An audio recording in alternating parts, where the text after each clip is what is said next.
Two minds, two worlds. They both studied the mind, but they saw it in very different ways. One was a metaphysician, the other a psychologist.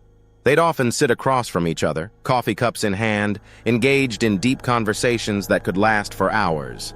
The metaphysician spoke of the soul, of existence, of questions that had no easy answers.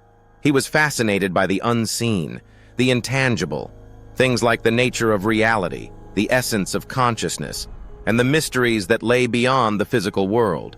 For him, the mind was not just a collection of neurons and synapses. It was a gateway to something greater, something beyond what we can touch, see, or measure. The psychologist, on the other hand, kept his feet firmly planted on the ground. He was trained to look at behavior, to analyze patterns, to study what could be observed and measured.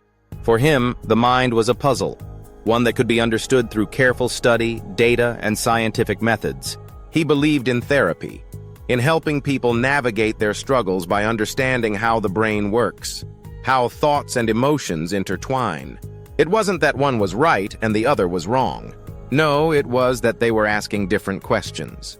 The metaphysician wanted to know why we exist, why we love, why we seek meaning.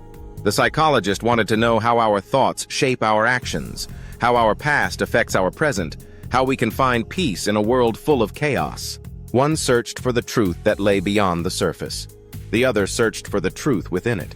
And though their methods were different, their goals were not as far apart as you might think. Both sought to understand the human condition, to uncover what makes us who we are, to find a way to bring light into the dark corners of the mind. The metaphysician believed that understanding the spirit was the key to understanding the mind. The psychologist believed that understanding the mind was the key to healing the spirit. Two minds, two worlds. And yet perhaps they weren't so different after all.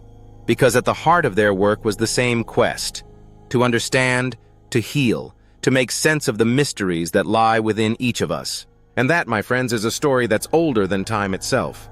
And that's your good news flash for today.